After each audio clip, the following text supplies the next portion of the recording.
कभी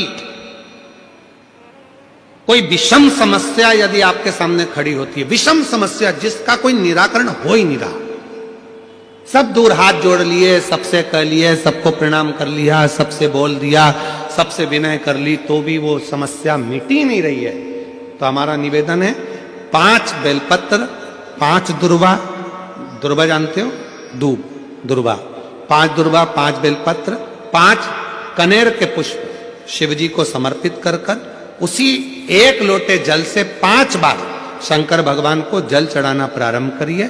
लगभग 1 हफ्ते यदि आपने शिव को जल चढ़ाना प्रारंभ कर दिया इसी क्रम से, तो निश्चित है वो समस्या का हल 1 हफ्ते के अंदर बाबा को निकालना ही पड़ेगा और आपका लक्ष्य निश्चित करना ही पड़ेगा।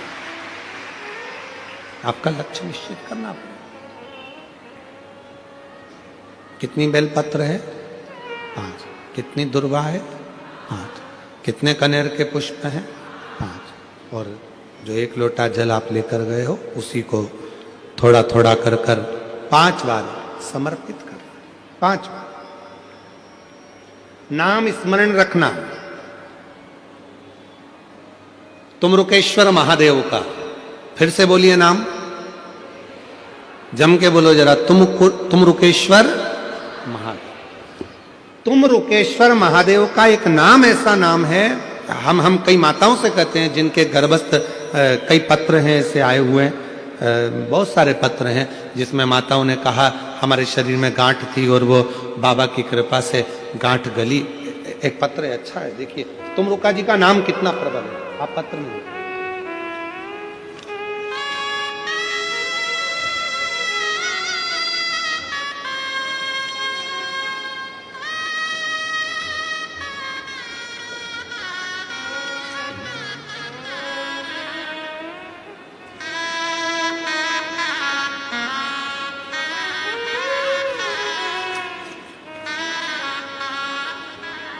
मेरा नाम सागर इंगले है, मैं पुणे का निवासी हूँ। बाबा 1 लोटा जल का वर्णन कर रहा हूँ, कहीं बैठे हो। मेरा नाम सागर इंगले है, मैं पुणे से हूँ। कहीं बैठे हो तो हाथ हिला सकते हैं, और अगर यहाँ हो तो 1 बेलपत्र लेने के लिए आ सकते हैं।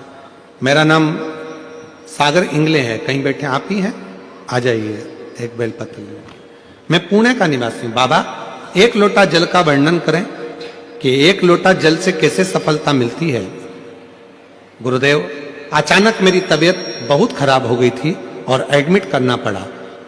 बहुत सारी टेस्ट हुए, टेस्ट में गुरुजी मेरी मेरे हार्ट में खून की गांठ बताई गई। डॉक्टर बोले कि अगर गोलियों से खून की गांठ अगर नहीं गली तो हम आगे का ट्रीटमेंट बढ़ाएंगे। तभी आपकी कथा के बारे में मेरी बहन ने मुझे बताया।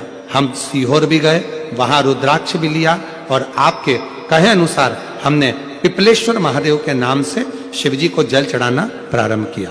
और हर शनिवार को हम पीपल की वृक्ष का भी पिपलेश्वर महादेव के नाम से जल चढ़ाने लगे।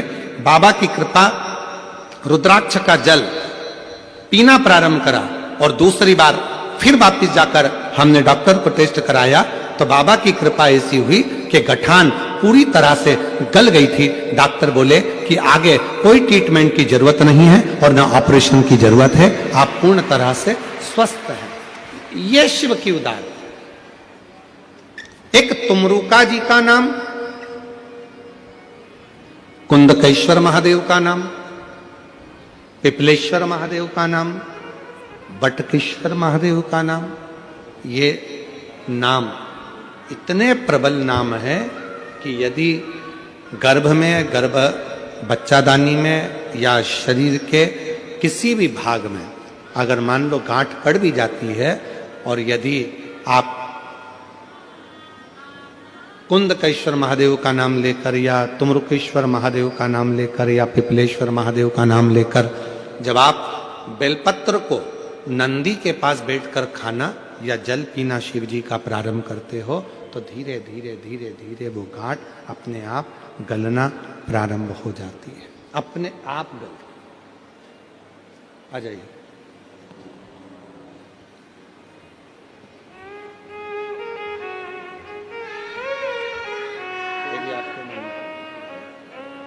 जोरदार ताली बजाओ। खून की गांठें हार्ट के पास हो गई थी। डॉक्टर आप शंभू शंभू शंभू डॉक्टर ऑपरेशन आदि का और भी ट्रीटमेंट का बोले थे, पर भरोसा दृढ़ हुआ, विश्वास दृढ़ हुआ। जब भरोसा विश्वास दृढ़ हुआ तो अपने आप भरोसा करा तो कार्य सिद्ध। भरोसा और शंभू शरण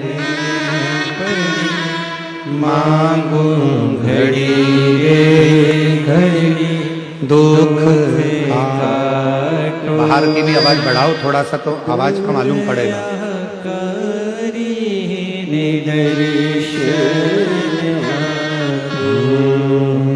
शंभू शरणे मांगू घड़ी दुख काटो दया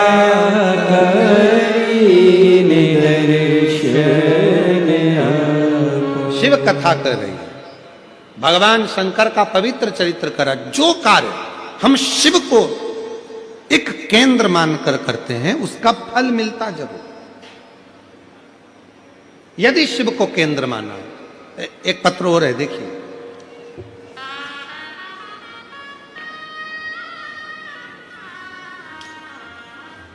मेरा नाम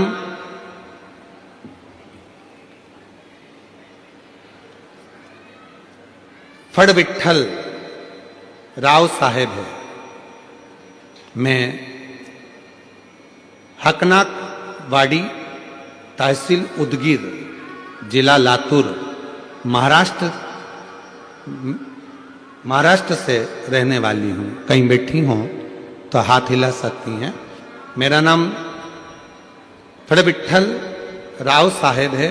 हम हकनाक वाड़ी, तहसील उदगीर, जिला लातूर, महाराष्ट्र के रहने वाले। कहीं बैठी हों तो हाथ हिला सकती हैं, और अगर बैठी हों तो एक बेलपत्र लेने के लिए आ सकती हैं। अगर कहीं बैठी हों तो हाथ हिलाइएगा। आप ही हैं, आ जाइए, एक बेलपत्र लेने के लिए आइए। गुरुदेव, मेरी बेटी फणदिया विठल एमपीएससी की तैयारी पिछले 3-4 साल से कर रही थी। एमपीएससी की प्रीलिमिनरी परीक्षा मेरिट में हो रही थी, लेकिन ग्राउंड एग्जाम क्लियर नहीं हो पा रही थी। मेरी बेटी हिम्मत हारने लगी। तब मेरी बेटी जब नाराज हो गई, तब मैंने उससे कहा कि तू घबरा मती, अपन साथ कुबरेश्वर धाम चलते हैं। सीहोर जाकर बाबा से प्रार्थना कर कर, वहां का कंकर शंकर पूजन कर कर, बेलपत्र रुद्राक्ष लेकर आते हैं। बाबा की ऐसी कृपा हुई गुरुदेव कि मेरी बेटी ने फिर एग्जाम दिया, और आज बाबा की ऐसी कृपा हुई कि मेरी बेटी बाबा की कृपा से मेरिट लिस्ट में आ गई, और बाबा की कृपा से पुलिस में सब इंस्पेक्टर के पद पर मेरी बेटी का सिलेक्शन हो गया। मैं बाबा को यहाँ धन्यवाद करने आई हूँ। मेरी बेटी का ज्वाइनिंग नासिक में हुए। बाबा की कृपा से मैं बेटी को प्रणाम कराने के लिए लाई हूँ, और शिव की कृपा से यहाँ आई हूँ। एक विश्वास, एक भरोसा, एक दृढ़ता जब आपके और हमारे हृदय में होती है तो शिव करुणा क्यों ना करे, क्यों ना कृपा करे। भगवान शंकर कैसे करुणा ना करे। इसीलिए आप लोगों को कल भी कहा था कि ऐसे दयालु नाथ से रिश्ता बनाइए, ऐसे दयालु नाथ से रिश्ता बनाइए, मिलता रहेगा आपको जो कुछ भी चाहिए, मिलता रहेगा आपको जो कुछ भी चाहिए। मांगा है भोलेनाथ से वरदान एक ही, मांगा है भोलेनाथ से वरदान एक ही। तेरी कृपा बनी रहे जब तक है जिंदगी, तेरी दया बनी रहे जब तक है जिंदगी। मांगा है भोलेनाथ से वरदान एक ही, मांगा है भोलेनाथ से वरदान एक ही। शिव कृपा सागर है। मेरी जीजियों, आप जब शंकर जी के मंदिर में एक लोटा जल लेकर जाती हो तो केवल वो जल नहीं रहता, आपका विश्वास रहता है। आप जब शंकर जी के मंदिर में एक लोटा जल लेकर पहुंचती हो तो वो जल नहीं रहता, वो आपका भरोसा रहता है। जब आप शिव जी के मंदिर में एक लोटा जल लेकर जाती हो, वो केवल भरोसा विश्वास नहीं, आपके भीतर की शिव चरणों की दृढ़ता रहती है। आप जब शिव जी के मंदिर में एक लोटा जल चढ़ाने के लिए जाती हो तो केवल वो शिव नहीं रहता, उस समय पर जल ग्रहण करते समय वो आपका पिता, आपका बाबुल, आपका भाई, आपका सखा, आपका मित्र और आपके दुख का हरण करने वाला शिव हो जाता है। वो शिव है। बस याद रखिएगा, हाथ में बांधने वाली घड़ी कभी कभी बंद हो जाती है।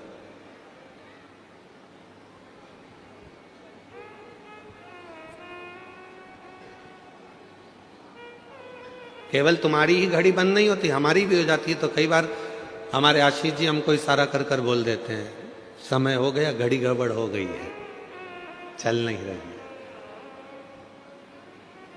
अब हम आपसे एक बात पूछें, हाथ की घड़ी बंद हो जाएगी तो क्या समय घूमना बंद हो जाएगा? क्या समय चलना बंद हो जाएगा? क्या जम के बोलो जरा। नहीं। घड़ी बंद हो जाएगी तो क्या समय चक्र चलना बंद हो जाएगा? क्या नहीं, नहीं हो सकता। समय अपनी रफ्तार से चल रहा है, समय अपनी रफ्तार से आगे बढ़ रहा है। घड़ी बंद हुई है, समय बंद नहीं हुआ। तो फिर कई लोग ऐसे भी हैं, परिवार ने धोखा दे दिया तो उन्होंने जीना ही छोड़ दिया। पत्नी ने धोखा दे दिया तो मन में आया कि अब जिंदगी बेकार हो गई।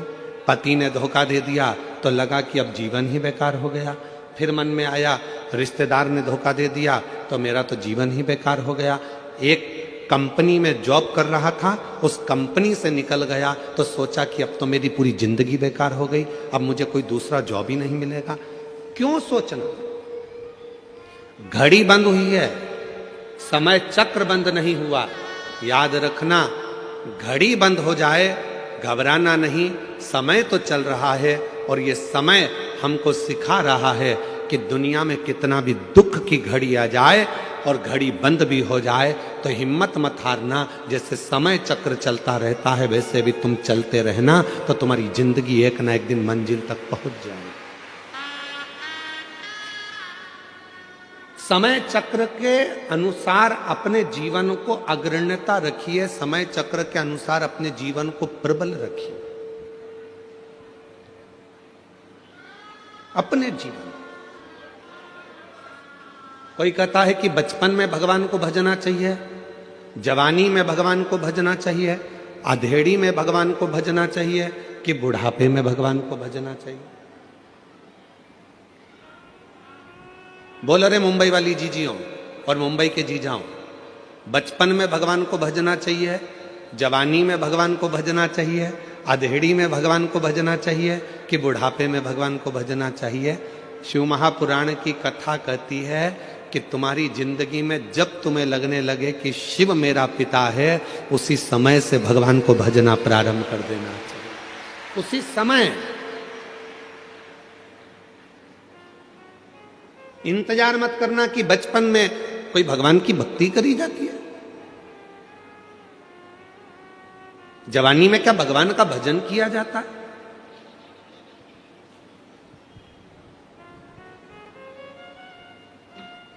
नामदेव जी महाराज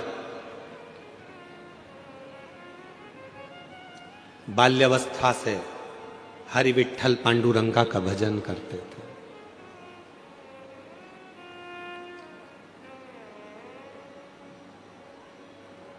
बचपन से विठ्ठल विठ्ठल विठ्ठल विठ्ठल विठ्ठल भजा। राम कृष्ण हरि जय राम कृष्ण हरि, राम कृष्ण हरि जय राम कृष्ण हरि। जप रहे पांडुरंगा हरि विठ्ठल के भजन में नामदेव जी महाराज इतने डूब गए थे, कुत्ता रोटी लेकर भागा तो उसके पीछे घी की कटोरी लेकर भागते थे। लोग उनको बावरा कह देते थे, शुद्ध नहीं है, बावरे हो गए। जैसे मीरा भई रे बावरी, मीरा को भी लोग बावरी कह देते थे, पागल कह देते थे, वैसे नामदेव जी को भी बावरा पागल कह देते। कुत्ते के पीछे घी की कटोरी लेकर भाग रहे हैं कि कोरी रोटी ना खा ले, घी लगा कर दूंगा। उन्हीं नामदेव जी महाराज की झोपड़ी में आग लग जाती है। नामदेव जी को सूचना मिल जाती है कि झोपड़ी में आग लगी, तो नामदेव जी दौड़ कर आते हैं। आग धधक कर जल रही थी। नामदेव जी ने दंडवत प्रणाम करा अग्निदेव को और हाथ जोड़कर कहा, वारे हरि विठ्ठल, इतने दिन से बुला रहा था, आज इतने दिन के बाद आया। गांव के लोगों ने नामदेव जी को हिलाकर कहा, बावरे जैसी बात मत करो, तुम्हारे घर में आग लग गई है। नामदेव जी कह रहे हैं, तुम्हें आग दिखती है, मुझे विठ्ठल दिखता है, बस निगाहों का फेर है, हर जहां में वही परमात्मा दिखता है। बस निगाहों का फेर है, हर जगह में वही परमात्मा दिखता है।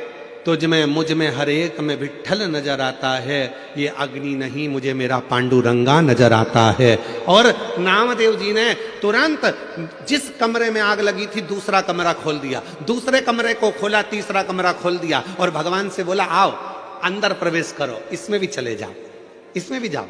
और आग लगते लगते दूसरे कमरे में आग लग गई, तीसरे कमरे में आग लग गई। नामदेव जी बाहर गए, जितना सामान अंदर रखा था वो भी उठा उठा के डालने लगे। गांव के लोग सामान को बाहर निकाल रहे थे, नामदेव जी उनसे ले लेकर अंदर डाल रहे थे। गांव के लोगों ने कहा, नामदेव आग लगी है। नामदेव जी बोले, आग नहीं, विठ्ठल आया है। विठ्ठल चौक पुराओ माटी आज मेरे पिया, आज मेरा विठ्ठल आया है, पांडुरंगा आया है। वो गीत जो आप लोग हमेशा गुनगुनाते रहते हो। आप तो मुंबई जगत के लोग हो और फिल्मों से आपका नाता है, तो आपको स्मरण में आना चाहिए, बहारो फूल बरसाओ मेरा महबूब आया। आज मेरा हरि विठ्ठल आया, अग्नि के रूप में आया, अग्नि के स्वरूप में आया। गांव के लोगों ने गादी निकाल ली थी, कम्बल निकाल लिया था, रजाई निकाल ली थी, नामदेव जी ने सब ले जाकर डाल दी। और डालने के बाद गांव के लोगों ने अब देखा पूरा घर धधक कर जल रहा था। अब क्या उड़ेगा नामदेव, ठंड पड़ रही है इतनी तेज, क्या करेगा नामदेव। इतने में गांव के लोगों ने कह दिया, अपन ने तो निकाला था कंबल, अपन ने निकाली थी दरी, अपन ने निकाली थी गादी, इसने सब डाल दी, इसलिए अब इसको रात को कोई भी ना तो दरी देगा, ना कंबल देगा, ना गादी देगा, इसको ठंड में कुकड़ने दो, ठंड में कांपने दो। नामदेव जी महाराज एक पेड़ की छांव में सो गए। ठंड लग रही थी बहुत तेज, कुकड़ कर सो रहे थे। मेरे हरि विठ्ठल ने विचार करा, इसने मुझे अग्नि के रूप में भी देख लिया और कहा कि मेरा हरि विठ्ठल आया, तो मुझे तो अदा करना पड़ेगा अपना फर्ज। मेरे हरि विठ्ठल ने, गांव के लोग तो चले गए और मेरे हरि विठ्ठल ने नामदेव जी का जो मकान जला था उसी मकान को इतना जोरदार बना दिया और उसमें नामदेव जी को ले जाकर रात की रात में सुला भी दिया। सवेरे गांव के लोगों के नेत्र खुले, गांव के लोगों ने विचार करा, चल कर देखो नामदेव जी की हालत क्या है। जो नामदेव जी को देखने गए तो आम के पेड़ के नीचे नामदेव नहीं थे, मकान के अंदर डनलप का सुंदर गद्दा था, मखवल की रजाई थी, मखवल का तकिया था, खूब आराम से नामदेव जी सो रहे थे। नामदेव जी को जगाकर गांव के लोगों में से एक बहुत धनिक व्यक्ति था, पैसे वाला व्यक्ति था, उसने नामदेव जी को जगाकर पूछा, नामदेव ये बता ये मकान किसने बना दिया रात की रात में? नामदेव जी बोले, मेरे रिश्तेदार आए थे। अच्छा, ये गादी भी उनने? हाँ। तकिया भी उनने? हाँ। रजाई भी उनने? हाँ। तो उसने कहा, नामदेव इतना जोरदार मकान तो हमने कहीं नहीं देखा, तेरे रिश्तेदार से कह के एक मकान मेरा भी बना दे। नामदेव जी ने कहा, लगा आग। लगा। कोई आग लगा के बस्ती बसा लेता है, कोई आग लगा के बस्ती बसा लेता है, कोई वीराने में भी दीप जला लेता है। वो श्री हरि विठ्ठल के परम भक्त हैं नामदेव, जो हर जगह पर भक्ति के बल पर उस हरि विठ्ठल का दर्शन कर लेते हैं। ये उनके ऊपर हरि विठ्ठल की कृपा है, दया है।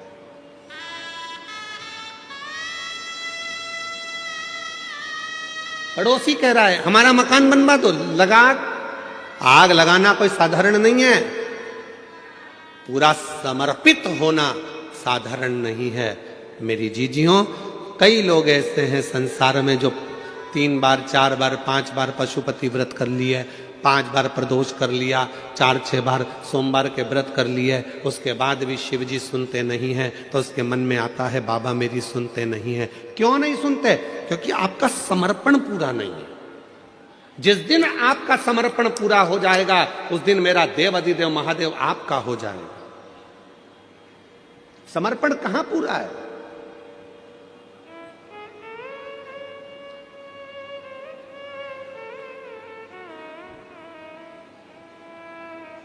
एक पत्र है,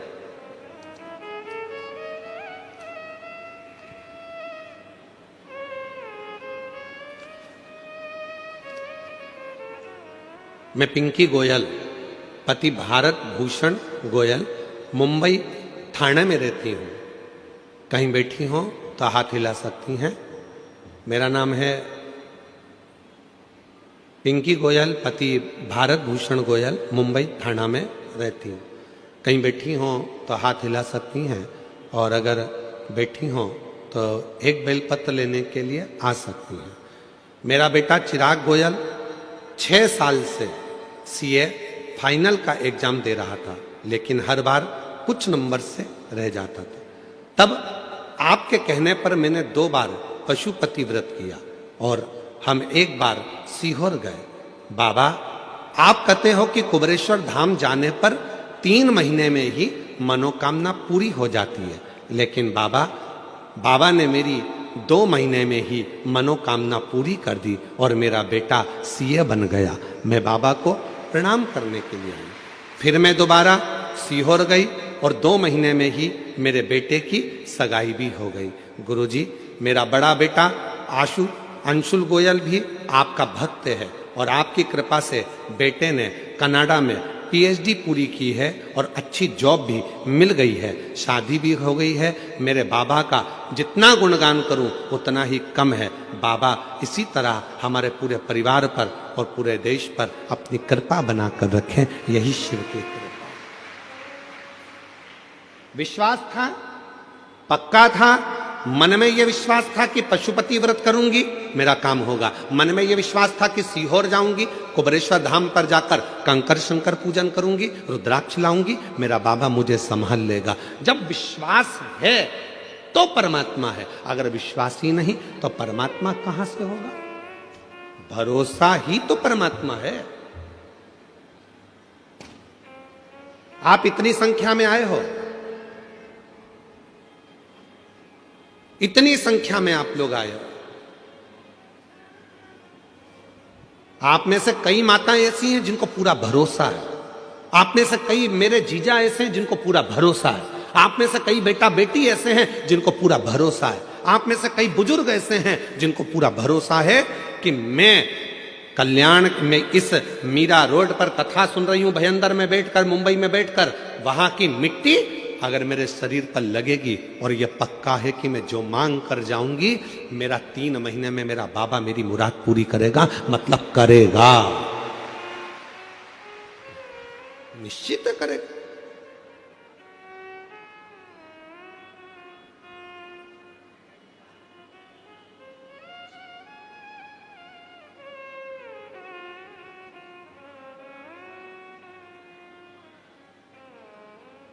कल एक बहन जी ने एक पत्र लिखा था और उस पत्र को हमें ढूंढना पड़ेगा। उस पत्र में उन्होंने लिखा था कि आपकी कथा सुनते सुनते मुझे शंकर जी से मोहब्बत हो गई। नीचे पत्र में लिखा था क्या आपको शिव जी से मोहब्बत हुई है? प्यार हो जाता है तो बताया नहीं जाता, नहीं तो बाप के जूते पड़ना चालू हो जाते हैं। क्या आपको शिव जी से मोहब्बत हुई है? वो मां ने पत्र में लिखा आपकी कथा सुनते सुनते मुझे शिव जी से मोहब्बत हो गई। क्या आपको शिव जी से मोहब्बत हुई है? हम कहेंगे हमारा तो पूरा जिगरा शिव में बसता है, मोहब्बत तो बहुत छोटी सी चीज है। पूरा जिगरा, मोहब्बत तो बहुत छोटी सी चीज।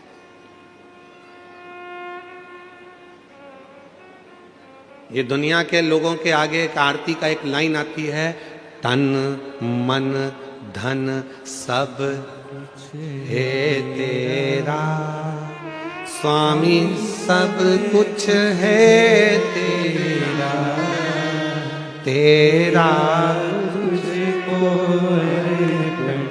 प्रभु का प्रभु को समर्पण, क्या लागे मेरा। अब यहां पर तन मन और धन 3 चीजें हैं, 3 चीजें, मतलब ये दृष्टि भी तुम्हारी है, ये मेरा स्वरूप भी तुम्हारा है, पूरा स्वरूप।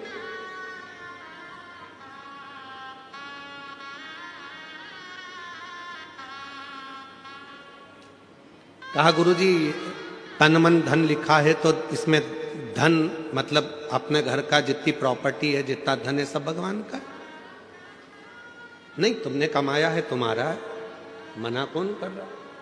तो फिर तन मन धन लिखा तो हमने कहा गाने की एक लाइन याद कर लो, चांदी जैसा रंग है तेरा सोने जैसे बाल, एक तू ही धनवान है गोरी बाकी सब कंगाल। मतलब तेरे पास में इतना वैभव, परमात्मा ने तुझे करोड़पति बनाकर भेजा है, लाखों के नेत्र देकर भेजा है, लाखों की किडनी देकर भेजा है। दुनिया का जो व्यक्ति कहता है कि मैं गरीब हूं, समझना पक्का झूठ बोलता है। परमात्मा ने किसी को भिखारी बनाकर पैदा नहीं करा, परमात्मा ने करोड़पति बनाकर पैदा करा। परमात्मा कभी किसी को गरीब बनाकर पैदा नहीं करता, परमात्मा हमेशा सेठ बनाकर पैदा करा है। बस इतना याद रखना, अपने हुनर को निखारिए, अपने भीतर जो परमात्मा ने दिया है उसको निखारने का प्रयास करिए, अपने भीतर जो परमात्मा ने दिया है उसको सामने लाने का प्रयास करिए। जिस दिन आप अपने हुनर को निखारना प्रारंभ करोगे, एक दिन आप अपने आप समझ जाओगे कि परमात्मा ने आपको कितना करोड़पति बनाकर भेजा है, कितना धनपति बनाकर भेजा। हम अपने आप को निखार ही नहीं रहे।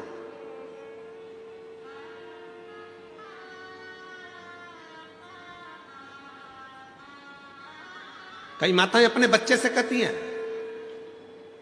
बनो तो राम बनो, बनो तो श्रवण बनो, और बच्चा चिल्लाकर कहता है मम्मी तुम तो कभी नहीं कहती हो कि बनो तो कृष्ण बनो।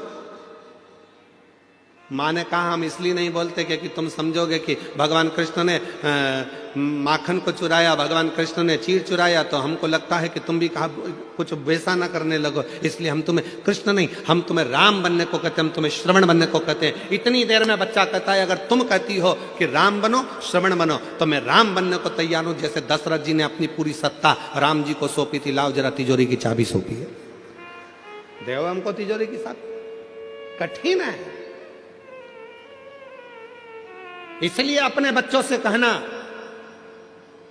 कि बनना तो छत्रपति वीर शिवाजी बनो, बनना तो दुर्गावती बनो, बनना तो झांसी की रानी बनो, और बनना तो बाला साहेब ठाकरे जैसे प्रबल शेर बनो जिसकी गर्जना से पूरा देश गूंजता। रामकृष्ण परमहंस बनो, स्वामी विवेकानंद बनो। बनना है तो अपने जीवन में कुछ अच्छा करने के लिए जागरूकता का प्रभाव, परमात्मा ने जो तुमको भेजा है उसको निखारने का प्रयास करिए, उसको निखारो। कितना सुंदर एक चरित्र है शिव महापुराण में, जरा देखिएगा। धनु राजा के 2 पुत्र हुए, रंभ और करम। दोनों के घर में औलाद नहीं थी। जल में बैठकर दोनों तप कर रहे थे। इतने में एक मगर आ गया और मगर ने करम्ब को खा लिया। रंभ को लगा मेरा भाई मर गया, अब मैं जल में बैठकर तपस्या नहीं करूंगा, अब मैं जल में बैठकर तप नहीं करूंगा। तो रंभ गया, अब चारों तरफ आग लगाकर, अग्नि लगाकर बीच में बैठकर तपस्या करने लगा। ब्रह्मा जी को प्रसन्न करने लगा। ब्रह्मा जी प्रसन्न हो गए। मांगो रंभ, तुम्हें क्या चाहिए? रंभ ने कहा मेरे घर में औलाद नहीं है, संतान नहीं है, आप कृपा करो और मेरे घर में संतान हो। तो कह दिया, ए रंभ, तू तपस्या कर कर जैसे उठेगा, जिसको भी प्रेम से देख लेगा, जिसको भी तू प्रेम से देखेगा उसी से तेरी औलाद हो जाएगी। बस रंभ तपस्या कर कर उठा। सामने से एक भैंस निकल कर जा रही थी, एक महिष निकल कर जा रही थी, और रंभ ने उस भैंस को, उस महिष को प्रेम से देख लिया। और जैसे ही भैंस को देखा, भैंस का गर्भ ठहर गया। उस महिष का गर्भ ठहर गया, उस भैंस का गर्भ ठहर गया, और वो भैंस गर्भवती हो गई। भैंस जब अपने मालिक के घर पहुंची, उसका जो पति था भैंसा, महिषा, उसने देखा कि मेरी पत्नी गर्भवती हो गई, इसके गर्भ में किसका बच्चा है? भैंसे ने ध्यान लगाया तो मालूम पड़ा कि वो रंभ का पुत्र है। क्रोध में आ गया महिषा, और महिषा को क्रोध आया, भैंसे को क्रोध आया, और रंभ के साथ वो युद्ध करने चले गया, और आखिरी में उसने रंभ को मार डाला। जैसे ही रंभ मर गया, उसके नगर के लोगों ने उसका अंतिम संस्कार करना प्रारंभ करा। चिता लगाई, अंतिम संस्कार हो रहा है, चिता पर लेटाया, चारों तरफ से आग लग गई। इतने में भैंस को लगा, उस भैंस को जिसके गर्भ में बच्चा था, उस भैंस को लगा कि मेरे गर्भ में इसका बच्चा है जो जल रहा है, जिसकी चिता जल रही है, पर पति तो मेरा यही है। क्यों ना अब मैं अपने भी प्राण त्याग दूं, अपने पति के साथ ही सती हो जाऊं। और वो भैंस दौड़ती दौड़ती अग्नि में कूद पड़ी। जैसे ही अग्नि में कूदी, इतने में उसका एक बच्चा हो गया, जिसका जन्म होते से ही, प्रकट होते से ही उसने मनुष्य का और भैंस का दोनों का रूप धारण करना प्रारंभ कर दिया। उसका नाम महिषासुर हो गया। उसका नाम था महिषासुर।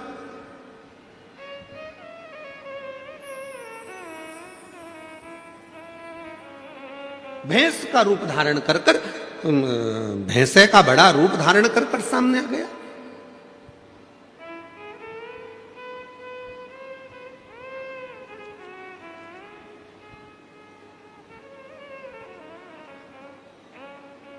अब महिषासुर ब्रह्मा जी का तप करा, वर मांगा, मुझे वर दीजिए ब्रह्मा जी। ब्रह्मा जी ने पूछा कौन सा वर चाहिए? तो ब्रह्मा जी से कहा मुझे वर दीजिए कि मुझे कोई पुरुष ना मार सके। और महिषासुर ने मन में सोचा कि किसी स्त्री में ऐसा बल नहीं है जो मुझे मार दे, अगर मरूं तो स्त्री के हाथ से मरूं। अच्छा,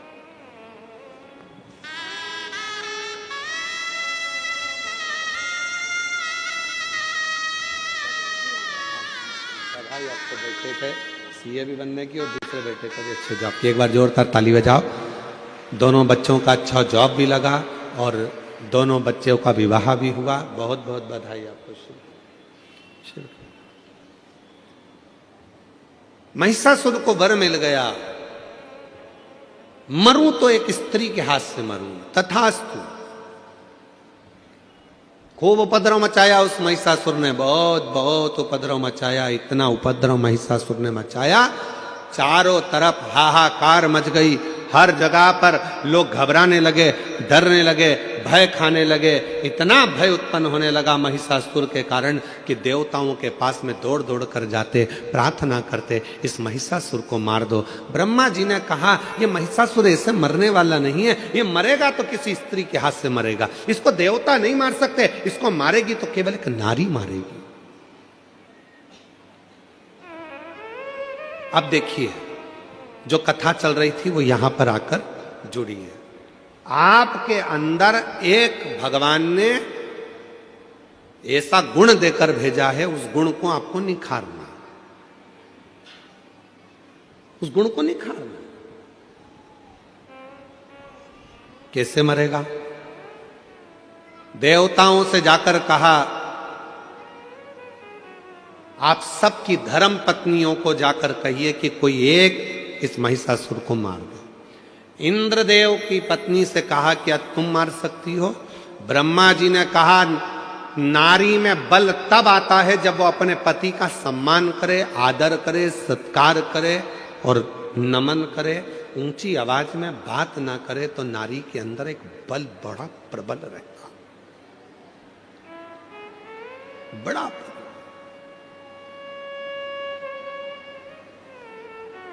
मेरी जीजियों, हम जानते हैं आप सब बहुत अच्छे शहर में रहते हो, बहुत विद्वत शहर है मुंबई, बहुत विद्वत शहर है।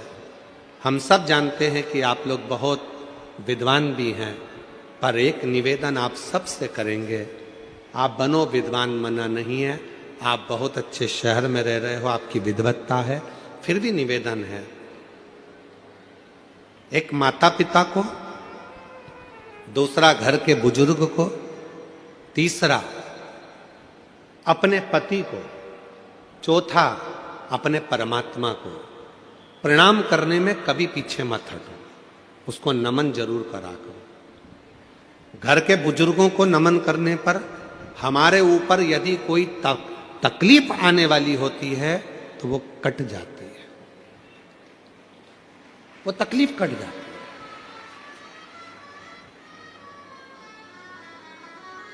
अपने माता पिता को प्रणाम करने में बिल्कुल संकोच मत करो, कोई संकोच नहीं होना चाहिए अपने मां बाप को प्रणाम करने में।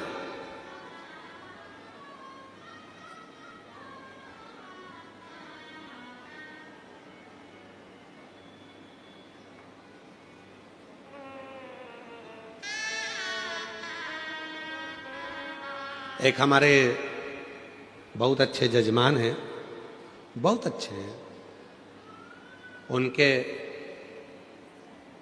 4 लड़के हैं,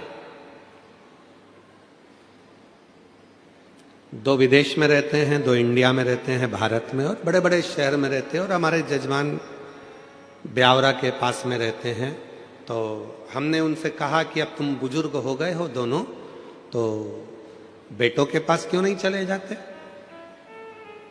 तो कहा, गुरुजी हम गए थे, हम विदेश के दोनों बेटों के पास गए, हमारा एक बेटा बेंगलोर में रहता है, हम वहाँ भी गए, फिर एक हमारा बेटा हैदराबाद में रहता है, हम वहाँ भी गए। अच्छा, तो फिर अब इस अवस्था में, इतनी बुढ़ापे अवस्था में तो तुमको बेटों के पास रहना चाहिए, तो फिर यहाँ क्यों वापिस ब्यावरा आ गए, फिर वापिस यहाँ रह रहे हो, क्यों? गुरुजी, हम वहां रह तो रहे थे, पर ऐसा लग रहा था कि वहां से हमारा अपनापन खत्म हो चुका था। गुरुजी, माँ बाप के पास जैसे बेटा रहता है, उसको लगता है कि ये मेरे माँ बाप हैं और इनके पास जो कुछ भी है उस पर मेरा हक है। जैसा बेटा रहता है अपने माँ बाप के पास में और उसको लगता है कि ये मेरे माँ बाप है और उनके पास जो है उस पर मेरा हक है, पर आज हम आपसे कहते हैं गुरुजी, जब माँ बाप अपने बेटे के पास रहते हैं तो ऐसा लगता है कि हम किसी पड़ोसी के घर में कुछ दिन रहने के लिए आए हैं, किसी पड़ोसी के घर में आए, हमें अपना हक नहीं लगता, डर लगता है।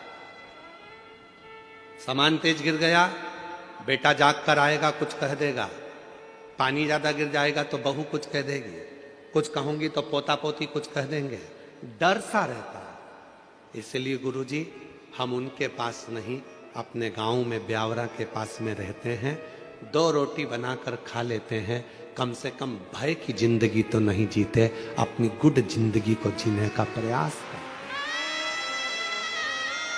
क्यों हो रहा है, किस लिए हो रहा है, क्या कारण है जो आज माता पिता को अपने बच्चों के पास रहने में भय उत्पन्न होने लगा है? भय लगता है क्यों? क्योंकि हमने उसको आदर करना बंद करवा दिया। आप सिखाओ, 4 जगह पर झुकने पर कभी भी आप हार नहीं मान सकते। माता पिता के आगे झुकिए, घर के बुजुर्गों के आगे झुकिए, दूसरे नंबर पर, तीसरे नंबर पहले घर के माँ बाप के आगे झुकिए, घर के बुजुर्गों के आगे झुकिए, अपने अगर विवाह हुआ है, पति है, उसको भी प्रणाम करिए, और परमात्मा जिसको तुम भजते हो, जिसको तुम स्मरण करते हो, जपते हो, उसको प्रणाम करने में पीछे मत हटो। और एक बात और अपने अंदर उतार कर रखिए, किसी से गुरु मंत्र लो मत लो।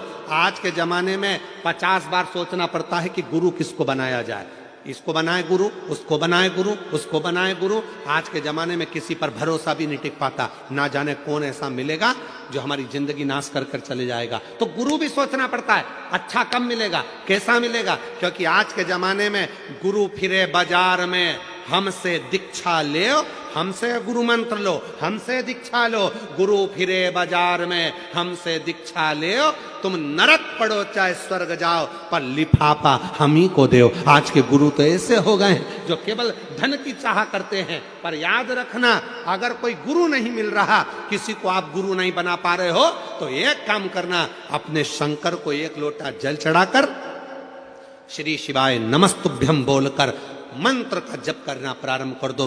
शिव को गुरु बना लो, वो शंकर तुम्हें पार लगा देगा, वो शिव तुम्हें पार लगा। शिव को गुरु बनाओ, प्रणाम करो, माता पिता को प्रणाम करो, घर के बुजुर्गों को प्रणाम करो, पति को प्रणाम करो, परमात्मा को प्रणाम करना चाहिए। भगवान ने सबके अंदर एक एक बड़ा सुंदर एक प्रकाश देकर भेजा, उसको प्रकाशित करना है। तब देवताओं ने कहा कि ढूंढो, किसी स्त्री में अगर क्रोध आ जाए और वो स्त्री वो हो जिसने अपने पति से ऊंची आवाज में बात ना करी हो, तो कहा ब्रह्मा जी से, ब्रह्मा जी आप ब्रह्माणी को भेज दो महिषासुर को मारने। ब्रह्मा जी कहने लगे, मेरी ब्रह्माणी ने तो मुझे श्राप दिया है कि पृथ्वी पर कहीं तुम्हारे मंदिर नहीं होंगे। भारत की भूमि पर ब्रह्मा कहते हैं मेरा केवल एक ही मंदिर है, वो पुष्कर में है, क्योंकि मेरी पत्नी ने मुझे श्राप दिया था, इसलिए मेरी पत्नी महिषासुर को नहीं मार सकती, मेरी पत्नी महिषासुर को नहीं मार सकती। तो इंद्र से कहा, इंद्र तू अपनी इंद्राणी को भेज दे। इंद्राणी ने कहा, जब कल्प वृक्ष जा रहा था, मेरी पत्नी क्रोध में आ गई थी और उसने मुझे अपशब्द कह दिया था, मेरी पत्नी इंद्राणी भी महिषासुर को नहीं मार सकती। फिर कहा भगवान विष्णु से, आप लक्ष्मी जी को भेजिए और लक्ष्मी जी से कहो कि महिषासुर को मार दे। लक्ष्मी जी की बात आई तो भगवान विष्णु ने कहा, लक्ष्मी महिषासुर को नहीं मार सकती, क्योंकि एक बार मैं लक्ष्मी जी तैयार हो रही थी, श्रृंगार कर रही थी और मैं लक्ष्मी पर हंस दिया था, तो लक्ष्मी ने मुझे श्राप दे दिया था, हे नारायण तुम मुझे देखकर घोड़े जैसे हंसे हो, मैं तुम्हें श्राप देती हूं कि तुम्हारा सिर कटेगा और तुम्हारा को घोड़े का मुंह लगेगा, तुम्हारा हयग्रीव अवतार होगा।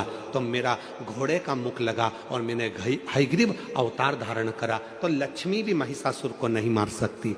तब देवताओं ने कहा, केवल एक पार्वती ऐसी है जो अपने पति से कभी चिढ़कर नहीं बोलती, कभी क्रोध में नहीं बोलती, इसलिए केवल पार्वती महिषासुर को मार सकती, केवल पार्वती। कोई देवी में सामर्थ्यता नहीं है पार्वती के अलावा जो महिषासुर को मार दे। शंकर भगवान बोले, मेरी पार्वती को तो गुस्सा ही नहीं आता, जब गुस्सा ही नहीं आता तो मारेगी कैसे? जब गुस्सा आता है तो टूट पड़ती है, क्रोध आएगा तो झगड़ा करेगी ना, इसको तो क्रोध ही नहीं आता। इतने में ब्रह्मा जी ने कहा, अब तुम्हें उसको गुस्सा तो दिलाना पड़ेगा। तो भगवान शंकर ने मन में सोचा, गुस्सा कैसे दिलाऊं? तो एक बार भगवान शंकर ने कहा, मैं प्रयास करके देखता हूं। शिव जी पहुंच गए, पार्वती जी भोजन बनाई, आकड़िया की रोटी बनाई, काकड़िया की साग, और परसे माता पार्वती जी पावे भोलानाथ, मन शिव रटोरे छोड़ दो कपट, मन शिव रटोरे, मन शिव रटोरे छोड़ दो कपट, मन शिव रटोरे।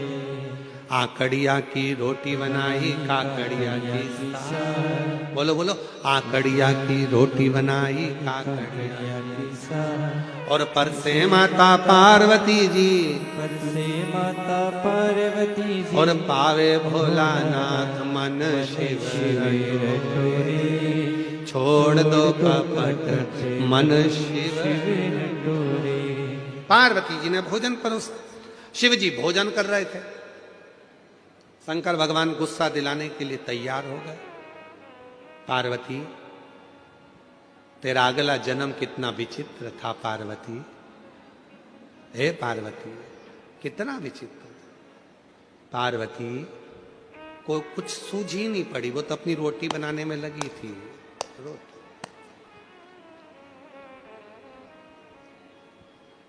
फिर भगवान शिव जी ने कहा, पार्वती तेरे पिताजी हिमालय राज के पास में इतना धन था, कन्यादान में एक फूटी कोड़ी नहीं दी तेरे पिताजी ने, तेरे पिता ने एक फूटी कोड़ी नहीं दी। सोचा था शिव जी ने कि पार्वती को गुस्सा आ जाएगा। पार्वती तेरे पिताजी के पास में कितना धन था, गाड़ियां, अलमारियां, वैभव सब था, फिर भी तेरे पिताजी ने कुछ नहीं दिया। पार्वती जी सिर पे पल्लू लेके मुस्कुरा के बोली, मेरा पिता तो दे दे था, तुम्हारे घर में रखने की जगह है। शंकर भगवान मन में सोचे, मैं इसके बाप के ऊपर पहुंचा, ये मेरे बाप के ऊपर पहुंच गई, क्या बोलूं, गुस्सा तो आ ही नहीं रहा। तब शिव जी ने ध्यान लगाकर फिर कहा, पार्वती सूखे पत्ते खाते खाते तू एकदम अर्पणा हो गई थी, काली पड़ गई थी, याद है तुझे, मैंने तुझे काली कहा था।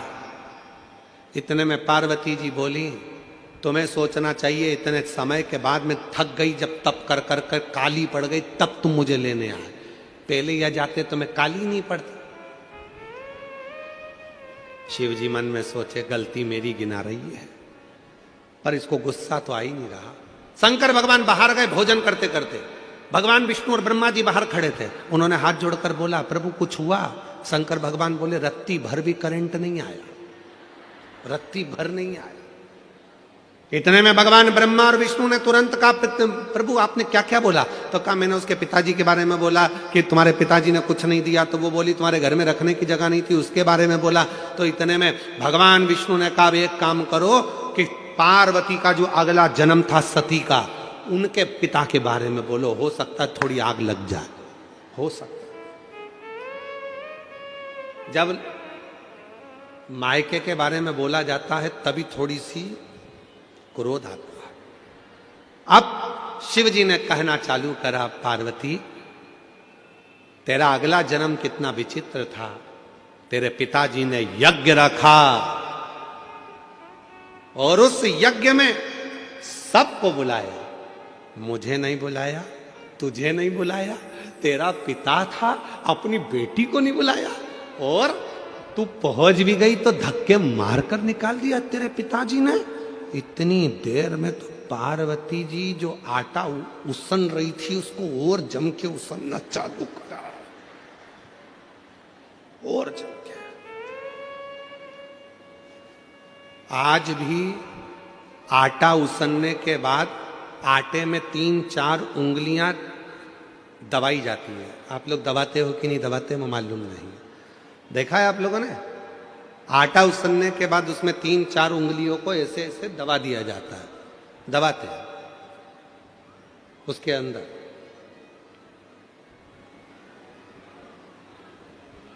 क्यों दबाते हैं? कि मेरे पिता के घर में भले कुछ भी हुआ हो, पर अब मैं आपके घर में रहती हूं, मैं आपके अनुकूल चलती हूं, मेरे पिता को ना बखानिए, मेरे बाप को अपशब्द ना कहिए, अब तो मैं आपके घर की हो गई हूं। ये आटे पर उंगली बनाने का मतलब है कि अब मैंने सील ठप्पे सब तुम्हारे घर के लगवा लिए हैं, अब सारी प्रॉपर्टी तुम्हारी, जमीन जायदाद मकान सब मेरा और तुम्हारा है, तो अब पिता का क्यों बखानना, पिता का क्यों कहना। पर शिव जी तो माने नहीं, गुस्सा दिलाना था। आखिरी में शंकर भगवान ने कह दिया, अरे पार्वती आखिरी में तो तुझे जल के भस्म होना ही पड़ा। इतनी देर में पार्वती बर्तन को लेकर मांजने बाहर गई, बर्तन धोने जैसे ही बाहर पहुंची, सामने से महिषासुर आ रहा था। और जब गुस्से में लाल और फिर कोई कुछ कह दे, अब शिव जी कुछ नहीं बोले, चुपचाप से बाहर निकले। भगवान विष्णु और ब्रह्मा जी ने पूछा कुछ हुआ, इतने में भगवान शंकर बोले मालूम पड़ेगा, कुछ देर खड़े रहो। इतने में सामने से आ रहा था महिषासुर, भैंसे पर बैठा था, आवाज लगाकर कहा, बड़ी सुंदर हो नारी, तुम मेरी बन जाओ। अब तो मां ने खोले केस और भयंकर बर्तन को तो पटका नीचे, और जो देखा महिषासुर को, महिषासुर देखकर बोला, तुम तो क्रोध में और सुंदर लग रही हो। इतने में तुरंत शंकर भगवान ने भगवान विष्णु का हाथ पकड़कर बोला, अब कुछ मत बोलो, घी में, अग्नि में घी डलना चालू हो गया है, और अब अपने को सामने नहीं आना, ये अकेला निपट जाएगा। अब सामने क्रोध आया मां को, बाल खुले थे मां जगत जननी के, तो माता जगत जननी जगदम्बा ने उसको बांधा, पर क्रोध की अग्नि इतनी तीव्र थी कि केश फिर खुल गए। इसलिए हमने देखा है जब माताएं लड़ने के लिए जाती है पड़ोसी पड़ोसन के यहां, तो फुल एनर्जी से बोलती, बोल तो जरा, पूरी एनर्जी एकदम।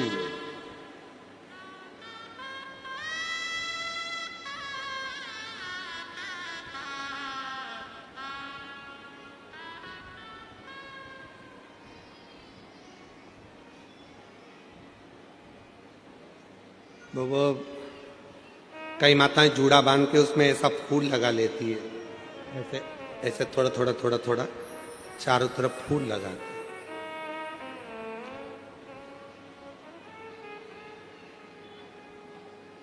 चारों तरफ फूल लगा।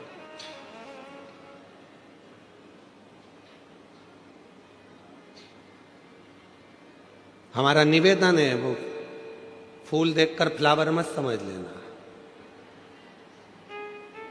जूड़ा बंधा है मतलब फायर है, जूड़ा बंधा है मतलब प्रबल है। पार्वती मैया ने अपना जूड़ा बांधा, जो जाने लगी केश फिर खुल गए। इतने में महिषासुर बोला, मैं तुझे अपनी बनाऊंगा। पार्वती जी ने जो जगदम्बा का रूप रखा, ठहाका लगाया, सिंह को बुलाया, भैंसे पर था महिषासुर, मां चढ़ गई सिंह पर, सारे देवता पुकारने लगे मेरी मां को, सारे सारे। और जब महाराज, जब देवताओं ने पुकारा, आवाज लगाई, निवेदन किया, देवी दुर्गे उमा विश्व जननी रमा मातु तारा, एक जगदम्बा तेरा सहारा, देवी दुर्गे उमा विश्व जननी रमा मातु तारा, एक जगदम्बा तेरा सहारा। हे हजारों मां अपराध मेरा, हुआ धम पातक पूतो हेरा। हे हजारों मां अपराध मेरा, हुआ धम पात की पुत्र पुत्र होवे आधार, तुम्ही माँ को सदा पुत्र प्यारा। एक जगदम्बा तेरा सहारा, देवी दुर्गे उमा विश्व जननी रमा मातु तारा। एक जगदम्बा तेरा सहारा, एक जगदम्बा तेरा सहारा। सारे देवता पुकारने लगे, माँ कृपा करिए, करुणा करिए, माँ दया करिए, ये सारा उपद्रव इस महिषासुर ने मचा रखा है, आप हमारी लाज रखिए, लाज। और तेरे भक्त जनों पर माता भीड़ पड़ी है भारी, और दानव दल पर टूट पड़ो माँ, माँ ऐसी कृपा कर। हजारों लाखों शेरों पर सवार होकर गर्जना करती हुई इस महिषासुर पर टूट पड़। हे सप्तशृंगी कृपा कर, हे मां मुंबा देवी कृपा कर, हे मां चंडी कृपा कर, हे मां कमला कृपा कर, करुणा कर।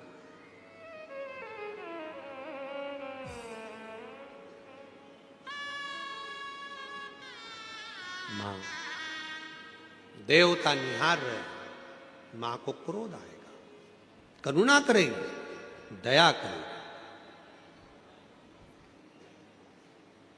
टूट पड़े।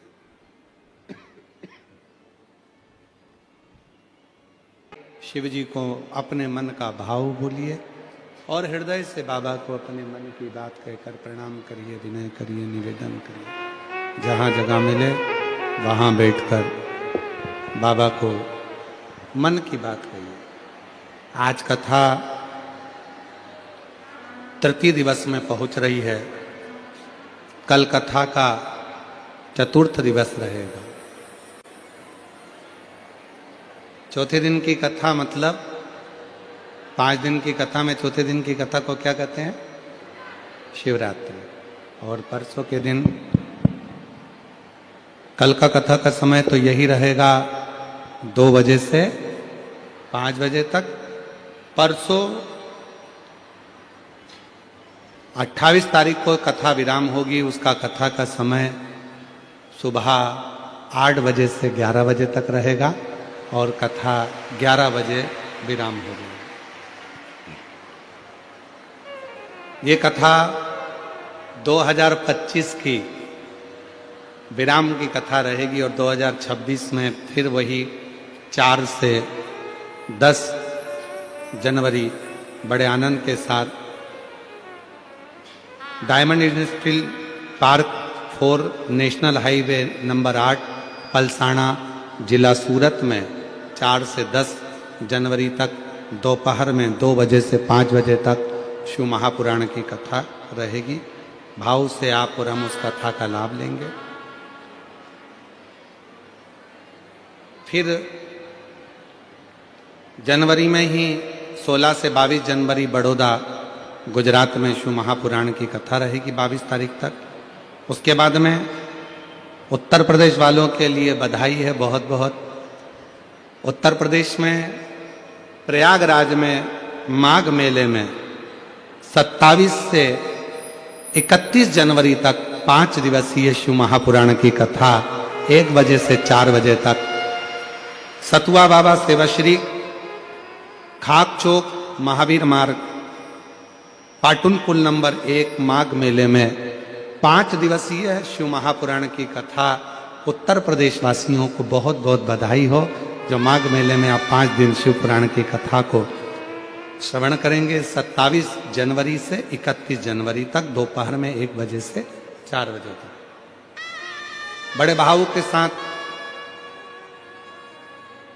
जो भी शिव भक्त सतुआ बाबा शिविर में कथा श्रवण करने के लिए आ रहे हैं उनको बहुत बहुत साधुवाद है।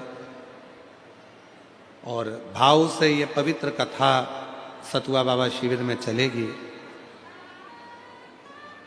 जिसका लाभ आप और हम सब लेंगे और अपने जीवन को धन्य बनाएंगे। भाव से बाबा को अपने मन का भाव कहिएगा, हृदय से प्रार्थना करिए।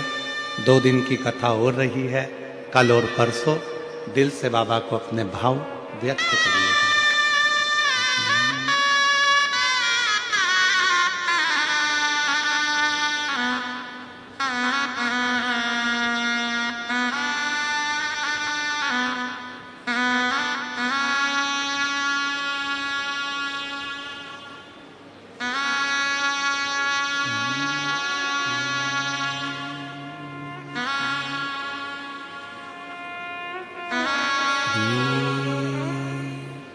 शिवाय नमस्तु श्री शिवाय नमस्तु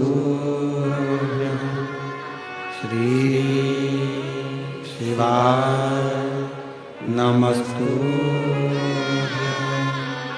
श्री शिवाय नमस्तु श्री शिवाय नमस्तु। भोला सब दुख काटो हमारा, ओ भोला सब दुख काटो हमारा। शिव शंकर जपो तेरी माला, भोले बाबा जपो तेरी माला। भोला सब दुख काटो हमारा, ओ भोला सब दुख काटो हमारा। वेश है मंगल मंगलकारी, वेश है मंगल मंगलकारी। शमशान वासी हमारा, शमशान वासी हमारा। ओ भोला सब दुख काटो हमारा, ओ भोला सब दुख काटो हमारा।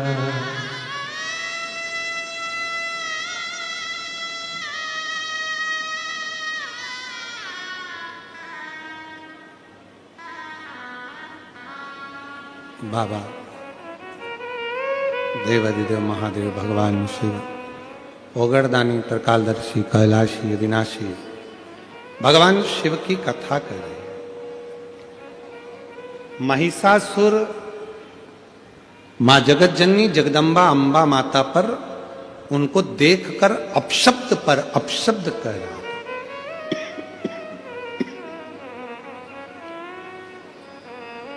मैया को क्रोध आ गया। रिटर्न बढ़ाओ, बाहर की आवाज ज्यादा आ रही है अंदर। माता को क्रोध आ गया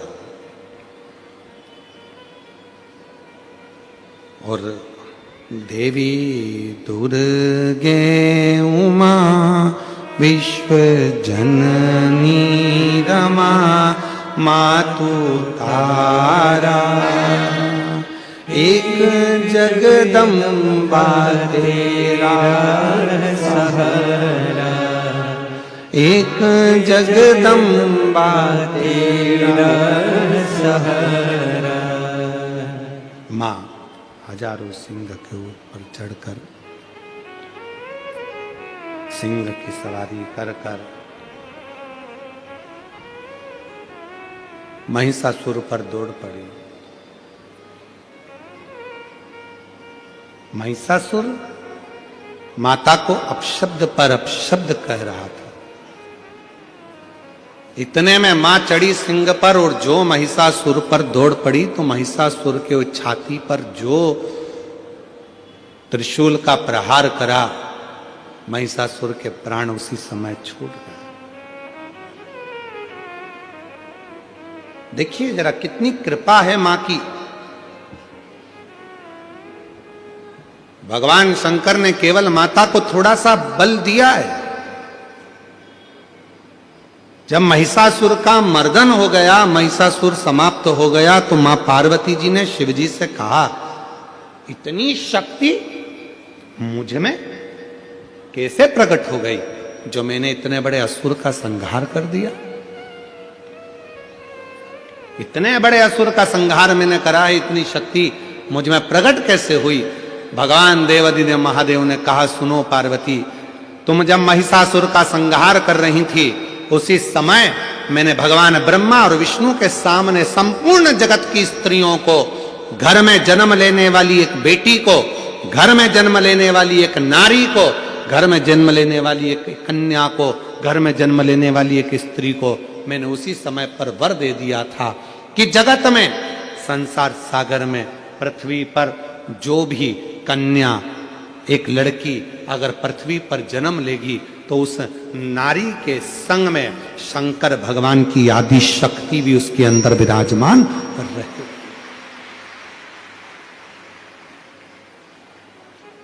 शिव जी के साथ में आद्य शक्ति भगवान शंकर की प्रत्येक नारी के साथ में विराजमान, प्रत्येक नारी।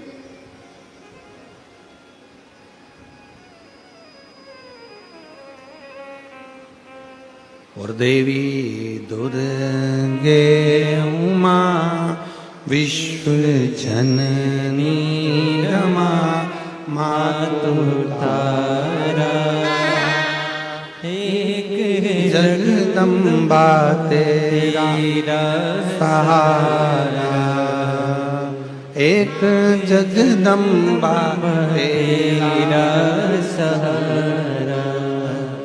माँ आदि शक्ति, माँ दुर्गा, जगत जननी, जगदम्बा, अम्बा, भवानी माँ ने कृपा करी, करुणा करी, दया करी।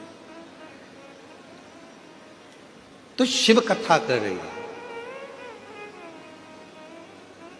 मेरे ओघड़दानी, मेरे शंभु भगवान कहते हैं, मेरे शंकर भगवान कहते हैं, ये शिव महापुराण की कथा कहती है, संसार का प्रत्येक मनुष्य, चाहे स्त्री हो चाहे पुरुष हो, जब एक लोटा जल शिवलिंग पर आकर समर्पित करते हैं तो उनमें एक अलग से ऊर्जा, अलग से शक्ति, अलग से बल शंकर कहते हैं मैं प्रदान कर देता हूं।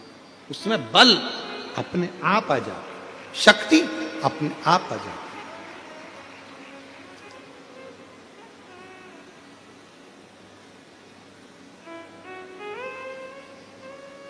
कितनी माताएं हैं जो सोमवार का व्रत करती हैं? जरा हाथ उठाना।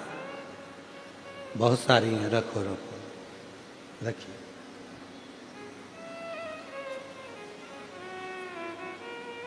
आप में से कई माताएं ऐसी भी होंगी, कई जीजियां ऐसी होंगी जो कई सालों से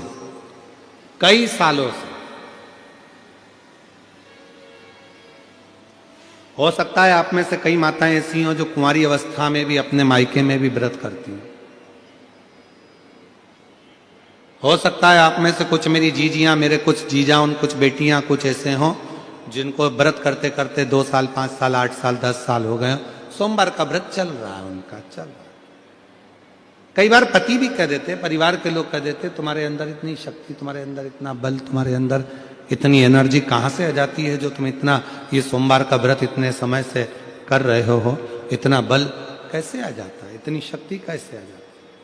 तो कई बार माताएं कह देती हैं कि ये हमारी शक्ति नहीं है, हम तो जिस शिव जी की आराधना कर रहे, शंभु शंभु, हम जिस देवादिदेव महादेव की आराधना कर रहे हैं, ये वही शिव शक्ति प्रदान करता है, कोई दूसरा नहीं दे सकता।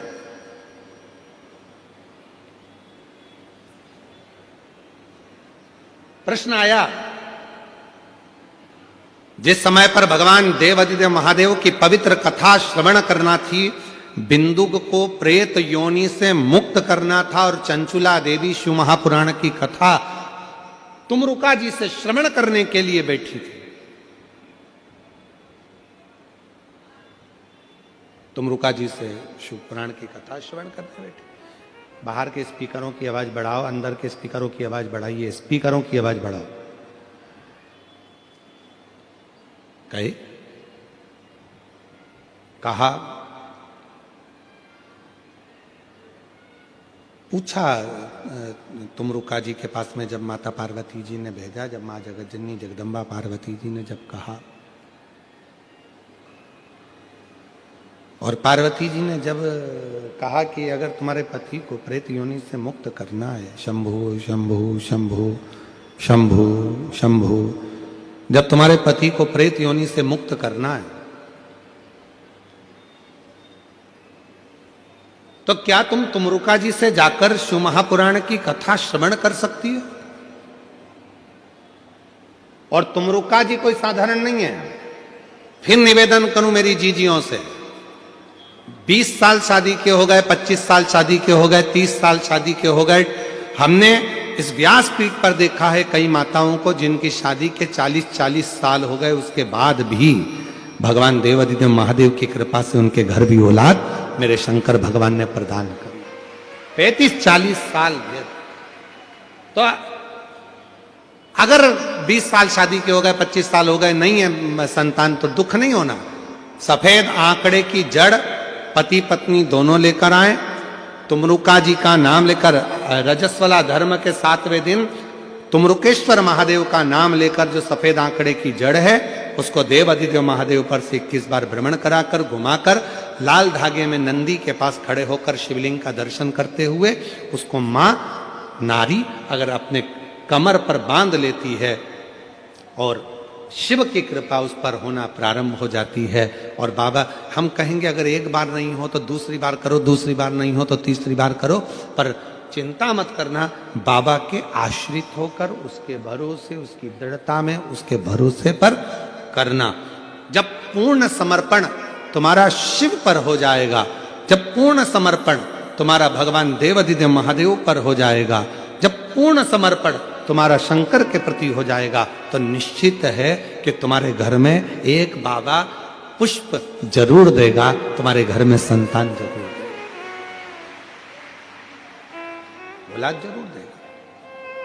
और मैंने तेरे ही भरोसे बाबा, तेरे ही भरोसे, प्रेशर बढ़ा दे बाबा, मैंने तेरे ही भरोसे हवा बिच उड़ती जावागी, बाबा डोर छेड़ना में कटी जावागी, भोले मेरी पतंग शंभो मेरी पतंग।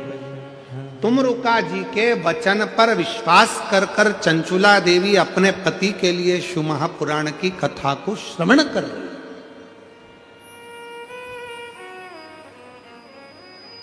जब पूर्ण भरोसा होता है, पूर्ण विश्वास होता है, पूर्ण दृढ़ता होती है, भरोसा जब दृढ़ हो जाता है, विश्वास जब दृढ़ हो जाता है, तो शिव स्वयं आकर खड़ा हो जाता है।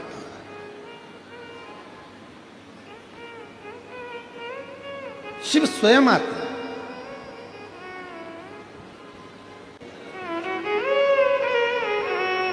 बड़ी पवित्र कथा कर रही है। जब हम शिव पर भरोसा कर कर, भगवान शंकर पर भरोसा कर कर, भगवान शिव पर पूर्ण भरोसा कर कर जब कोई कार्य करते हैं तो वो कार्य सफल जरूर होता है, उस कार्य में सफलता जरूर होती है। तुमरुका जी स्वयं भगवान शंकर का एक स्वरूप है। तुमरुका जी महाराज,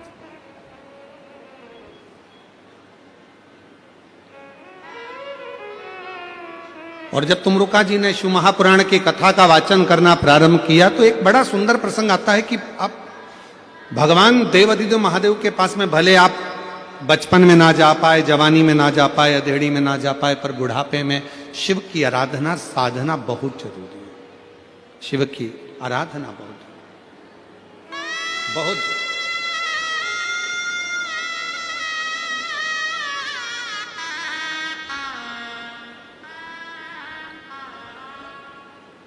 शिव की साधना बहुत जरूरी है। एक प्रसंग आता है, बड़ा सुंदर सा एक प्रसंग है। एक पिता के दो पुत्र थे। देखिए शिव करुणा सागर कैसा है, शिव दया सागर कैसा है। एक पिता के दो पुत्र थे, दोनों पुत्र बड़े हो गए और बड़े होकर एक पुत्र ने कहा, पिताजी मुझे तुम्हारे साथ में नहीं रहना, अब आप मुझे मेरा हिस्सा दे दीजिए और मैं ये गांव छोड़कर शहर में जाना चाहता हूं। शिव पुराण का ये प्रसंग बड़ा सुंदर प्रसंग है। पिताजी ने समझाया बेटे को कि तू मान जा, पर मानता नहीं और बेटा नहीं माना। आखिरी में जायदाद का हिस्सा करा गया। पिताजी ने 3 हिस्से प्रॉपर्टी के कर दिए, धन के कर दिए, जमीन के कर दिए। एक बड़े बेटे को दे दिया, छोटे बेटे को दे दिया, एक हिस्सा खुद का रख लिया। समय बीता, बेटा अपना हिस्सा लेकर चला गया, शहर में गया और जाते ही उसके 3 मित्र बन गए। पहला मित्र बना उसका ताली मित्र, दूसरा मित्र बना उसका थाली मित्र और तीसरा मित्र बना उसका प्याली मित्र। और हमने पहले भी कथाओं में कहा है, आज फिर कहते हैं कि जब हम बहुत उन्नति की सीढ़ी पर चढ़ते हैं, बहुत वैभव की ओर बढ़ते हैं, तरक्की करते हैं, तो 3 मित्र हमारे जरूर सामने आते हैं। पहला होता है ताली मित्र, जो आपकी प्रशंसा कर कर आपको कहीं ना कहीं नुकसान देने का प्रयास करेगा, वो होता है ताली मित्र। दूसरे नंबर पर होता है थाली मित्र, जो आपको होटल तक लेकर जाएगा, अपने पैसे से तुमको खिलाएगा, अपना पैसे से तुमको लत लगाएगा भोजन की होटल की, और होटल के भोजन की लत लगाकर फिर तुम्हारे पैसे से वो खुद खाए, उसको कहते हैं थाली मित्र। और तीसरे नंबर पर है प्याली मित्र, आपको पीना याद नहीं है पर वो अपने पैसे से तुम्हें मय खाने में ले जाकर कहीं ना कहीं गलत दुकान पर ले जाकर आपको पीने की आदत डलवाएगा। इसलिए शिव पुराण की कथा कहती है 3 मित्रों से बचने का प्रयास करना। पहला ताली मित्र, दूसरे नंबर पर बोलते जाओ जम के थाली मित्र, और तीसरे नंबर पर प्याली मित्र। ये 3 मित्र बर्बादी की ओर लेकर जाते। जब पिता ने हिस्सा दे दिया और हिस्सा प्राप्त होने के बाद बेटा शहर में चला गया। बेटा शहर में गया, शहर में जाकर उसके 3 मित्र बन गए, जिन्होंने उसको उसका धन देखा, वैभव देखा, पैसा देखा, खूब सारा धन देकर 3 मित्र बने और वो तीनों मित्रों ने साथ में रहना प्रारंभ करा और रहते रहते रहते रहते एक दिन उसको बर्बादी के सिरे पर लाकर छोड़ दिया। बर्बादी के सिरे। मेरी जीजियों, मेरे जीजाओं, मेरी बेटियों, बेटाओं, मेरे बुजुर्ग माँ बाप, एक बात का स्मरण अपनी जिंदगी में रखना, पिलाने वाले बहुत मिलेंगे पर संभालने वाला नहीं मिलेगा।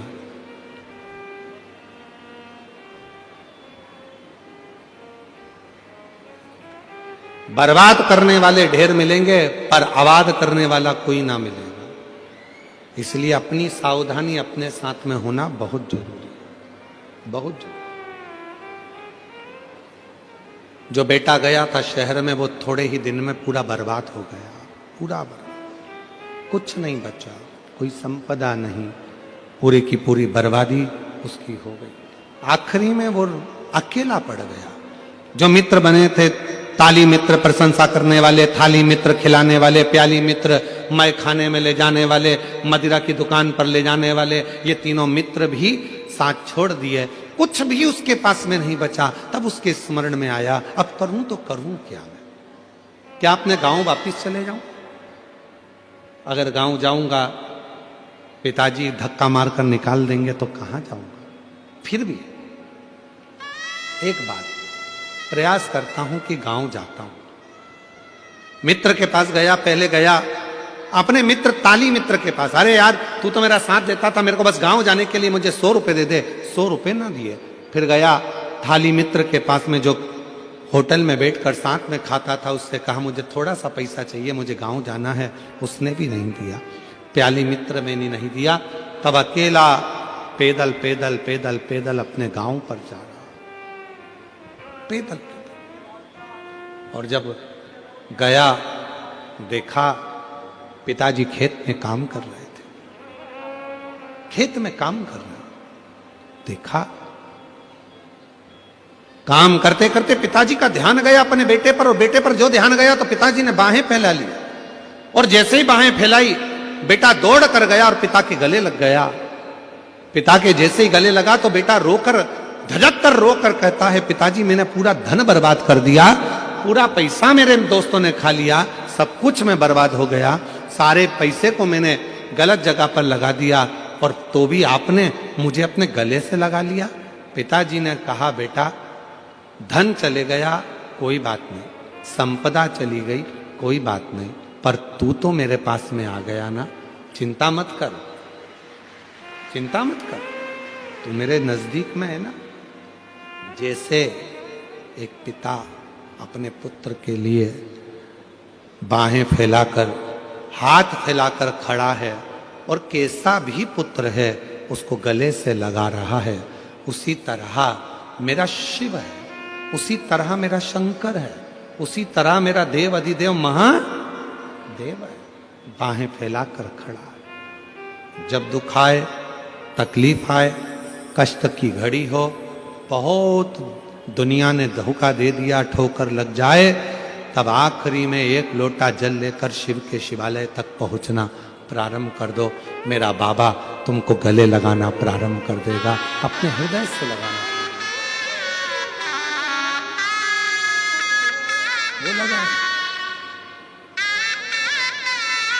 और रिश्ता तेरा मेरा सबसे है प्यारा, रिश्ता तेरा मेरा सबसे है प्यारा, तू मेरा बाबा मैं हूँ तेरा लाला, मैं हूँ तेरा लाला, तू मेरा बाबा मैं हूँ तेरा लाला, मैं हूँ तेरा लाला। संबंध उससे रखो, संबंध उस परमात्मा से रखो जो साथ देने वाला है। कितना सुंदर बात आई है, शिव महापुराण की कथा कथी है। भगवान शंकर का पवित्र चरित्र कहता है, जब माता पार्वती जी के विवाह का समय आया, माँ जगतजननी जगदम्बा स्वयं देव माँ पार्वती का जब विवाह का समय आता है तो माता मैनावती उनको समझाती है, क्यों विवाह कर रही हो, वो भी शिव से। ना तो शंकर भगवान का कोई घर है, ना शिव जी का कोई महल है, ना शंकर भगवान का कोई गाड़ी है, ना शंकर भगवान का कोई बंगला है, ना उनके पास में आभूषण है। उनके पास आभूषण भी है तो सर पे और कानों में बिच्छू है, गले में विष पड़ा है, मस्तक पर चंद्रमा धरा है, कुछ है ही नहीं उनके पास। और तुम विवाह करना चाहती हो वो भी शिव से। समझाया पार्वती जी मानी, मां मेरे भोले बाबा के पास में कुछ भी नहीं है माना, पर उसको काल अधिपति महाकाल कहते हैं। माना धन नहीं उसके पास में, माना वैभव नहीं उसके पास में, माना संपदा नहीं उसके पास में, माना गाड़ी बंगले नहीं उसके पास में, माना सत्ता नहीं उसके पास में, पर मेरे शंकर भगवान के पास में काल तो उसी ने अपने काबू में कर कर रखा है। काल तो है ना उसके पास, उसने काल को तो अपने हाथ में, अपने काबू में कर कर रखा है ना, उसने काल को तो अपने काबू में रखा है। बहुत है मां, और कुछ भी नहीं चाहिए। मेरी जीजियों, एक बात आपसे पूछें, जरा उत्तर दीजिएगा। आपकी घड़ी खराब हो जाए, सुधरवाने के लिए कपड़े की दुकान पर जाओगे, किराने की दुकान पर जाओगे, फ्रिज की दुकान पर जाओगे, या घड़ी की दुकान पर जाओगे? जम के बोलो, आवाज नहीं आई। घड़ी की दुकान। और अगर घड़ी खराब हो गई और उसको लेके तुम कपड़े की दुकान पर चले जाओ और कपड़े वाले से कहो कि मेरी ये घड़ी खराब हो गई है, इसको सही कर दीजिए, तो कपड़े वाला बोलेगा मेरे यहाँ घड़ी सही नहीं होती है। फिर घड़ी को लेकर आप अगर किराने की दुकान पर पहुंच गए और किराने वाले से कहा कि मेरी घड़ी सही कर दो, तो किराना वाला घड़ी सही नहीं करेगा। पर घड़ी को लेकर आपको घड़ी वाले की दुकान पर जाना पड़ेगा और घड़ी वाला कहेगा भैया इसको कम से कम 5 दिन या 7 दिन मेरे पास पटकना पड़ेगा, 7 दिन में इस घड़ी को मैं सही कर दूंगा और ये घड़ी सही तरह से चलना प्रारंभ हो जाएगी। बस यही शिव पुराण कहती है। घड़ी बेकार हो तो घड़ी वाले के पास जाइए। उसी तरह घड़ी बनाने वाला कौन है, समय बनाने वाला कौन है, समय चलाने वाला कौन है, समय की गणना करने वाला कौन है? केवल एक, जिसका नाम काल अधिपति महाकाल कहते हैं।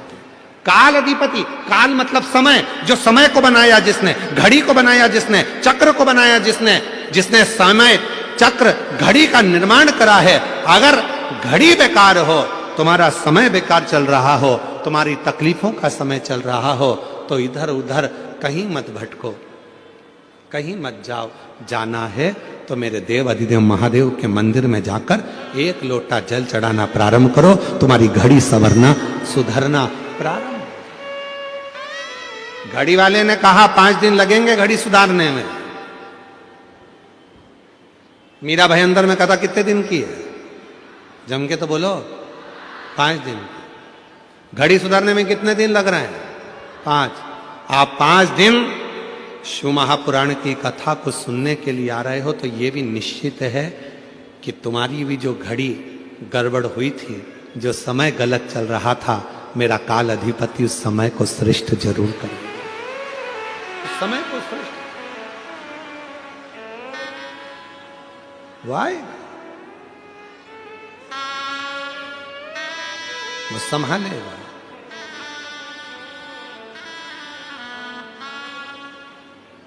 और शिव के सिवा कहीं दिल ना लगाना, शिव के सिवा कहीं दिल ना लगाना, वरना पड़ेगा तुझे आंसू बहाना, वरना पड़ेगा तुझे आंसू बहाना, शिव के सिवा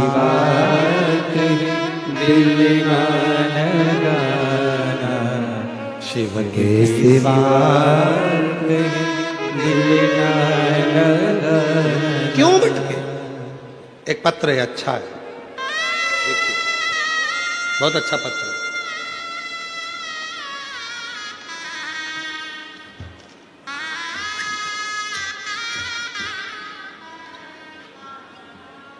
सुनीता देवी अतरोलिया बाजार, जिला आजमगढ़, उत्तर प्रदेश की हैं।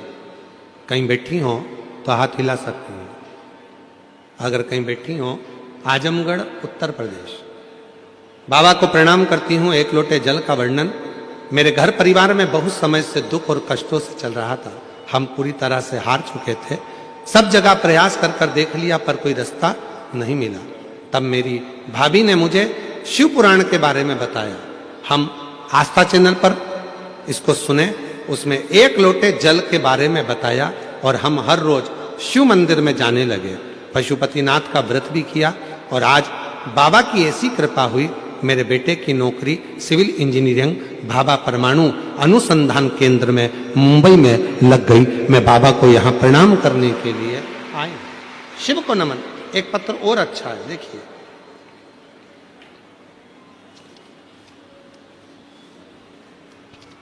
मेरा नाम पवन देवी मदलाल सुधार है। मैं पुत्र का नाम प्रवीण मदन लाल जी सुधार है। कहीं बैठे हो तो हाथ हिला सकते हैं। हम यहां दहीसर के रहने वाले हैं। मेरा सुपुत्र प्रवीण 2018 से परीक्षा दे रहा था सीए की, पर क्लियर नहीं कर पा रहा था, सफलता नहीं मिल रही थी। फिर मैंने शिव पुराण की कथा में सुना, प्रतिदिन 1 लोटा जल, भगवान शिव की आराधना, करने से सारी मनोकामना पूर्ण होती है। फिर हम लोग प्रतिदिन भगवान शिव को सच्चे हृदय से प्रारंभ किया 1 लोटा जल, और मेरे पुत्र ने मई 2025 में बाबा की ऐसी कृपा हुई कि प्रयास कर कर मेहनत कर कर, आप कहते हो अपनी मेहनत को 4 गुना करो, अपने परिश्रम को 4 गुना करो, रात दिन एक कर दो, मंजिल तक पहुंचोगे। मेरे बेटे ने भी वही किया और बाबा की कृपा से आज मेरा बेटा सीए पास कर लिया, सफल हो गया। मैं बाबा को यहां प्रणाम करने के लिए आई हूं। शिव तत्व क्या है? हमारा विश्वास। शिव केवल एक भरोसा, केवल एक विश्वास, एक दृढ़ता। और जिस दिन आपने अपने भगवान देवादिदेव महादेव पर भरोसा कर लिया, समझ लेना कि उस दिन आपकी जिंदगी सार्थक हो गई। बोल बम का नारा है, आवाज नहीं आई, बोल बम का नारा है, सारी समस्या का हल श्री शिवाय हार हार शिव। एक विश्वास, एक भरोसा, एक दृढ़ता है। वो तो बाहें फैलाकर खड़ा है। जिस दिन चाहो उस दिन उसके करीब में जाकर अपने दुख को कहना, शिव उसे स्वीकार कर लेगा। महाराज, आज कथा का तृतीय दिवस यहां विराम की ओर जा रहा है। भगवान श्री गणेश जी महाराज पधार रहे हैं। जोरदार ताली बजाकर स्वागत करें श्री गणेश जी महाराज का। कल कथा का समय यही 2 बजे से 5 बजे तक रहेगा। परसों के दिन कथा विराम होगी। कथा का समय सुबह 8 बजे से 11 बजे तक रहेगा। तो परसों के दिन जो कथा का समय रहेगा वो सुबह 8 बजे से 11 बजे तक रहेगा। कल का कथा का समय यही 2 बजे से 5 बजे तक रहेगा। बड़े प्रेम से आप और हम इस पवित्र कथा का लाभ ले रहे हैं। आज कथा का तृतीय दिवस यहाँ विराम की ओर जा रहा है।